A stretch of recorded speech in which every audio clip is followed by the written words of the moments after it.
Escuchemos palabras de vida. Un camino. Eso es la vida. La vida es un camino por el cual usted y yo transitamos. A veces con alegría y otras veces con algo de tristeza. Sin embargo, todos hacemos el viaje de la vida. Todos hacemos el viaje de la vida. Todos tenemos un itinerario de viaje. Qué palabra hermosa esa, ¿verdad? Itinerario. No sé a usted, pero a mí esa palabra me evoca un viaje. Y a mí los viajes me encantan, porque entiendo que eso de ir de un punto al otro y ver todo lo que hay en la ruta es algo precioso.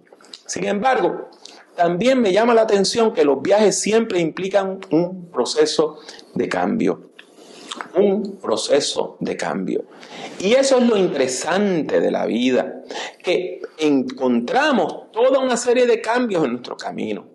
Y la vida es eso, un camino que tiene paradas y encrucijadas, momentos de espera y momentos de desesperanza.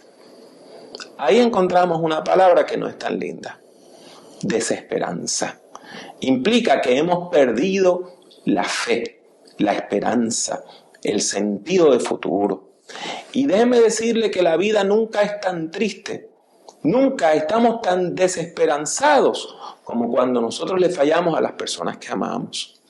Cuando nosotros comprendemos que nuestra conducta ha motivado el llanto, que ha causado vergüenza, que ha causado dolor, nosotros nos ponemos tristes. Nos llenamos entonces de vergüenza. Deseamos escapar. No hay nada tan común a la experiencia humana que el deseo de escapar, el deseo de evitar el dolor. Ya sea que nosotros seamos la víctima o el victimario, la primera reacción que tenemos ante el dolor es salir corriendo, escapar, irnos, porque no queremos herir a nadie, pero tampoco queremos que nadie nos vuelva a herir. Y por eso la reacción que tiene el apóstol Pedro en las Sagradas Escrituras, en los Evangelios, ante la pasión, muerte y resurrección de su Maestro, de Jesús de Nazaret, es algo tan comprensible. Pedro había sufrido profundamente el arresto y el juicio injusto del cual había sido víctima Jesús de Nazaret. Sin embargo, Pedro no era del todo inocente en el proceso. Déjeme explicarle por qué.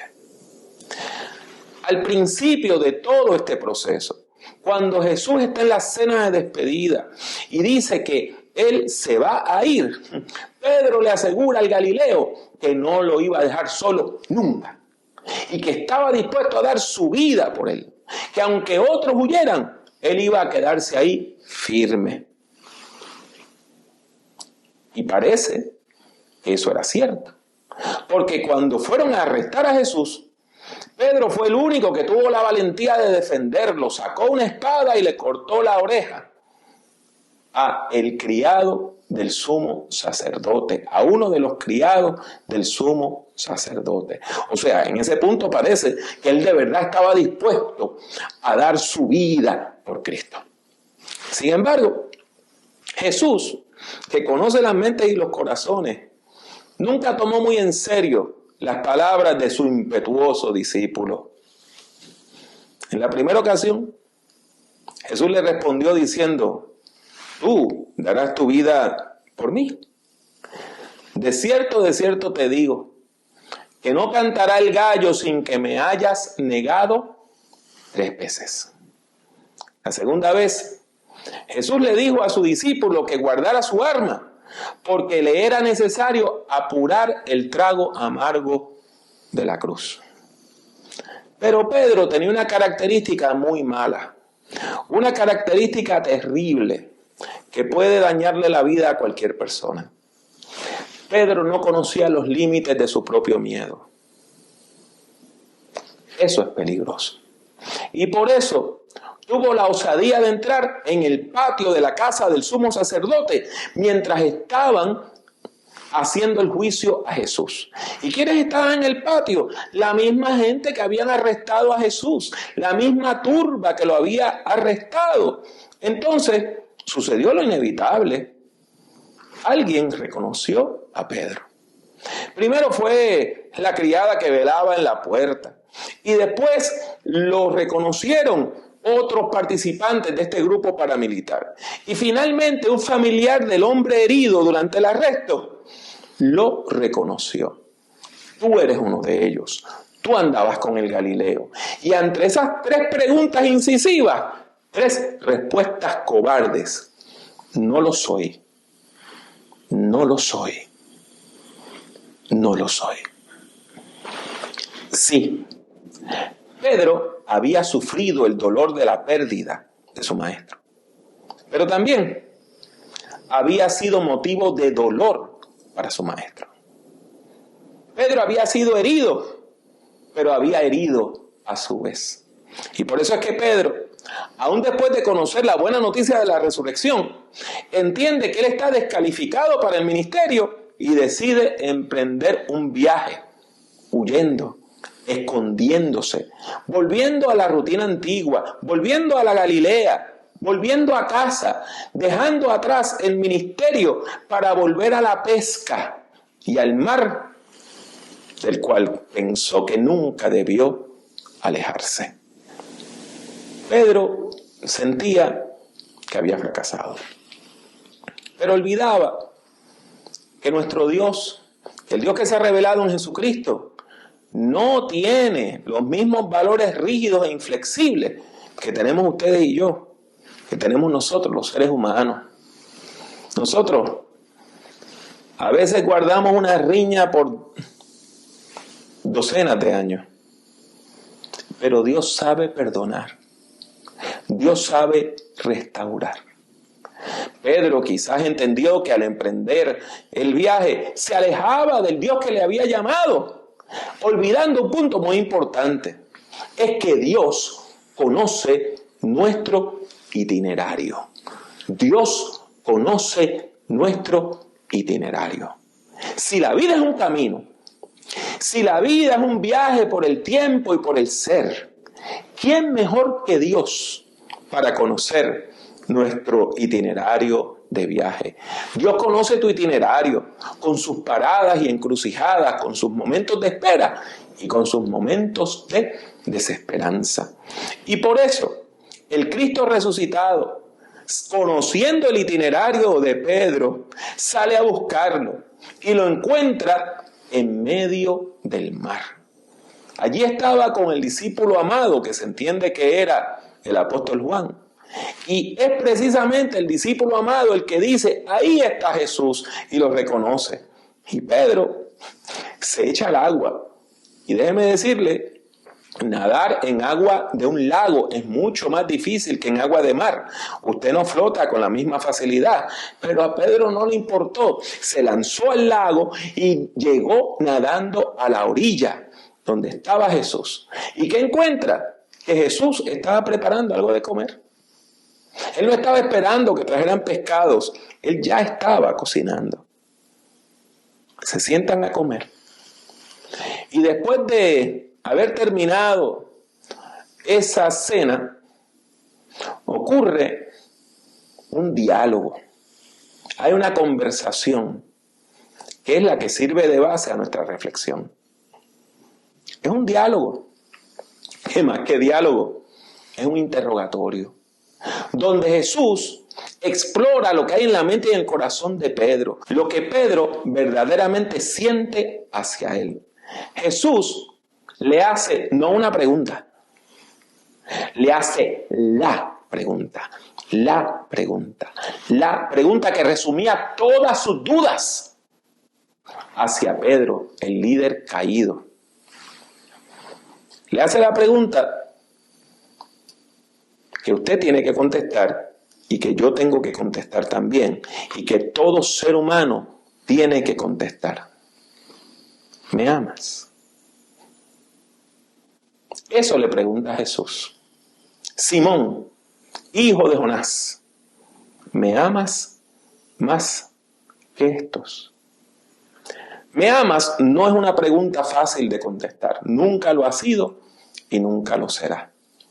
Se hace difícil, Sobre todo cuando uno está en una situación donde entiende que la persona que nos pregunta merece un amor más grande del que nosotros le tenemos.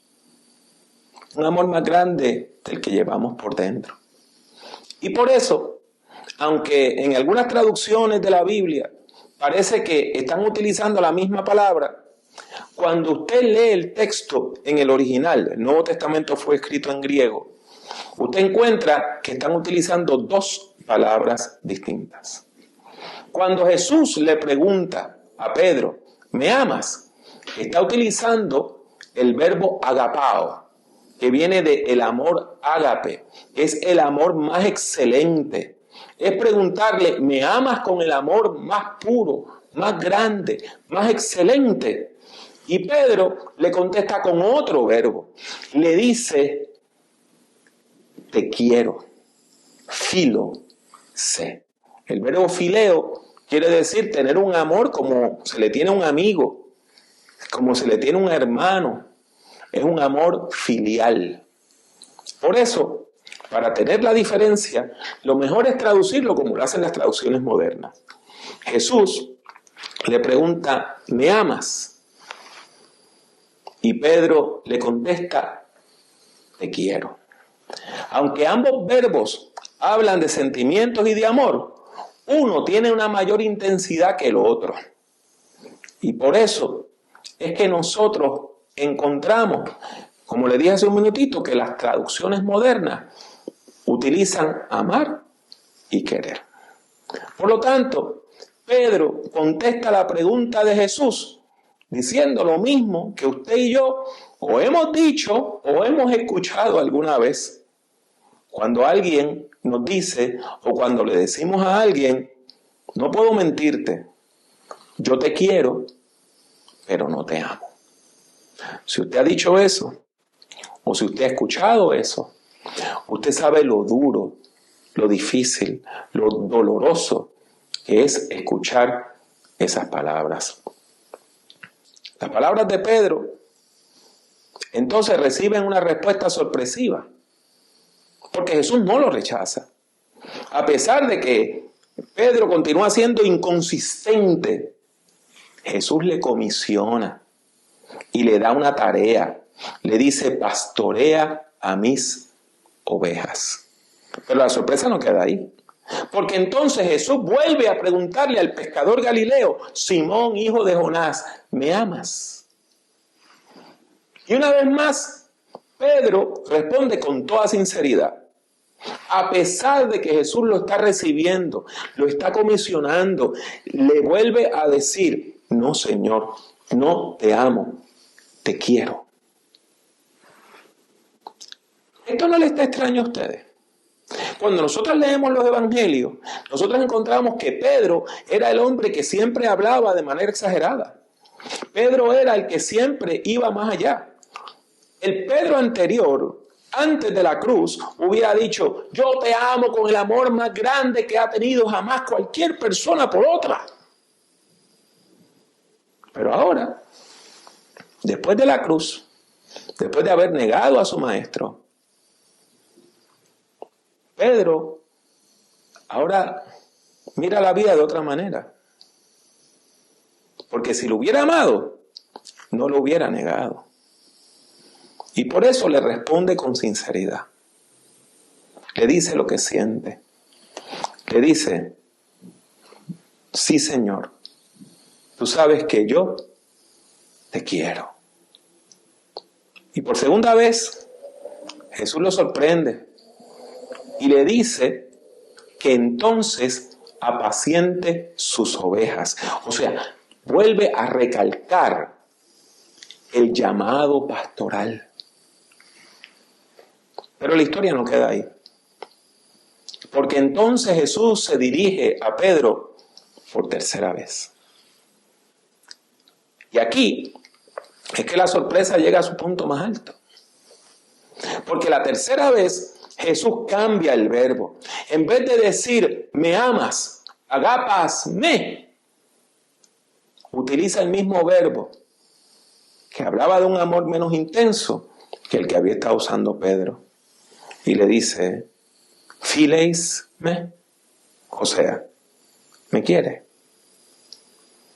¿Lo notaron? Jesús conoce que su discípulo no puede llegar al amor más excelente, así que Jesús baja hasta donde el nivel está Pedro. Y esto explica por qué en el versículo 17 la Biblia nos dice que Pedro se entristece. Y yo me imagino que las lágrimas se agolparon a las puertas de su alma. Y sabiendo que Jesús estaba alcanzándole, descendiendo a su nivel, que Jesús le seguía amando a pesar de su negación, de que Jesús lo seguía comisionando a pesar de su pecado, que Jesús estaba aceptando su amor imperfecto, Pedro responde con llanto. Sin embargo, esto no debe ser tan sorpresivo. ¿Acaso esta no es la esencia del Evangelio? ¿Acaso esto no es lo que vemos en Jesús? Desde que Él comienza su ministerio, desde el mismo principio de su ministerio. Cómo Jesús se acerca a la persona pobre, vulnerable, pecadora, atada, enferma, para transformar su vida. ¿Esta acaso no es la esencia de la buena noticia que predicamos? De que Dios sabe perdonar y está dispuesto a perdonar al pecador. ¿Me quieres? Es la pregunta que Jesús hace la tercera vez. Es la pregunta que Dios nos hace, que nos hace Dios, quien conoce nuestro itinerario de viaje, quien sabe dónde estamos y sabe hacia dónde vamos. El Dios que no espera que nosotros le busquemos, sino que viene a nuestro encuentro.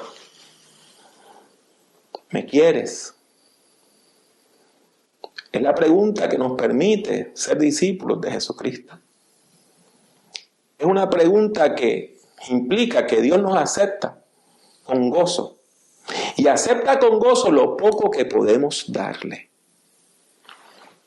Y por eso, la tercera vez, con llanto en sus ojos, Pedro contesta diciendo: Señor, tú lo sabes todo. Tú sabes que te quiero. Ahí viene entonces el emplazamiento final. Por tercera vez, siguiendo las costumbres legales del mundo antiguo, donde los juramentos solemnes se repetían 3 veces, Jesús llama a Pedro y lo comisiona para ejercer el ministerio pastoral, diciéndole: cuida de mis ovejas. El pasaje que nos ocupa encuentra su punto culminante en una palabra que se encuentra en el versículo 19. Esta palabra resume todo el encuentro que hemos visto, que nos habla el capítulo 21, entre Jesús y Pedro, entre el pescador y su maestro. Esta palabra nos deja ver el propósito y el mensaje del texto, que es sencillo pero es contundente. Esa maravillosa palabra que resume todo el mensaje del Evangelio en una sola palabra, en un solo mandato, es: sígueme. Sígueme. Sígueme. Esta palabra deja claro que el viaje de la vida carece de sentido si no nos lleva a Jesús. El mandato a seguir a Jesús nos indica que la experiencia de conocer a Cristo pierde su sentido si no conduce a la práctica del discipulado cristiano. El viaje por la vida que todos tenemos que hacer tiene un itinerario particular. Cada uno de nosotros tiene una agenda única en la vida. Nuestro itinerario de viaje es único, pero Dios lo conoce. Dios lo conoce. Y por eso, lo mejor es nosotros sincronizar nuestro itinerario con el de Jesús. Vivir como Él vivió. Caminar como Él caminó. Tener como meta la misma meta que Él tuvo. Ser fiel a Dios y honrar el mensaje, los valores del reino de Dios. Queda una misión por cumplir. Queda mucho trabajo por hacer. Y ustedes y yo, las personas que seguimos a Jesucristo, sus seguidores y sus seguidoras, tenemos una tarea pendiente, una misión pendiente. La iglesia tiene una tarea y una misión que cumplir. Por eso no podemos huir a nuestra zona de comodidad y volver a nuestros barquitos y meternos allá en el medio del lago donde nadie nos moleste. Dios te va a ir a buscar. Si huyes, Dios te va a ir a buscar. Si tratas de escapar, Dios te va a ir a buscar. Y por más lejos que corras y por más lejos que vayas, cuando llegues allí, Dios te va a estar esperando porque Dios conoce tu itinerario.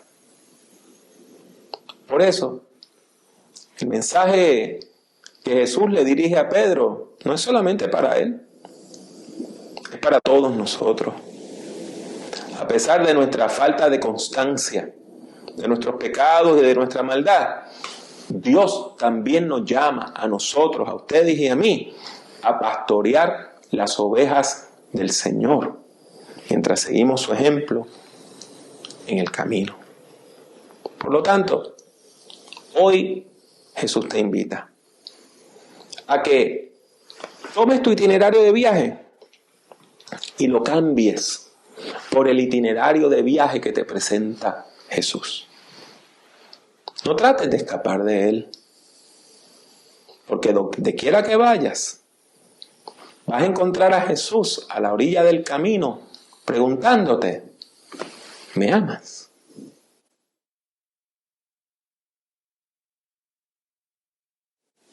Domingo de Pascua de Resurrección. Celebramos la vida. ¿Qué le parece si ustedes y yo en este momento damos gracias a Dios por la vida, el don que nos ha dado por medio de Jesucristo? Oremos. Bendito Dios y Padre Celestial, te alabamos y te bendecimos en esta hora y te damos múltiples gracias por tu amor y por tus misericordias. Que seas tú obrando en nuestras vidas, que seas tú bendiciéndonos y que nosotros ya no tengamos deseo de escapar, sino que querramos correr a ti para estar contigo, para alabarte, para bendecirte, para ser comisionados, comisionadas y para ir a cumplir la misión pendiente, la tarea que tienes para con nosotros. Te rogamos, Señor, que escuches nuestras oraciones, en el nombre de Jesús. Amén.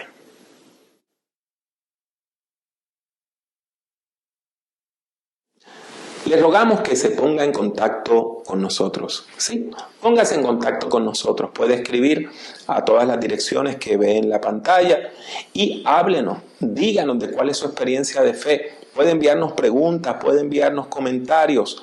Únase al movimiento La Red. Ha sido para mí un placer el estar con ustedes en esta Semana Santa y particularmente en este servicio de Domingo de Pascua de Resurrección. Lo único que me resta es pedir a Dios que le bendiga mucho y pedir a Dios que le bendiga siempre.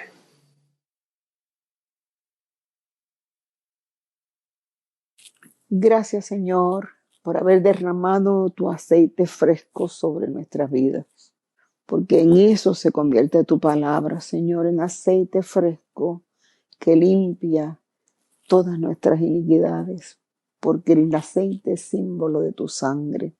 Gracias, Señor, porque cuando escuchamos tu palabra sentimos que tú estás cerca de nosotros. Ayúdanos a comprender que siempre tú estás. En el nombre de Jesús. Amén. Únase al Movimiento La Red visitando nuestra página web www.movimientolared.com. Busque el Movimiento La Red en Facebook y suscríbase a nuestra página oprimiendo el botón de like, me gusta. El Movimiento La Red es una comunidad de fe que se reúne a través de las redes sociales. La participación es libre y voluntaria. Está abierta tanto para ser su principal comunidad de fe como para enriquecer su vida espiritual. La Red es un movimiento cristiano que no está afiliado a denominación alguna.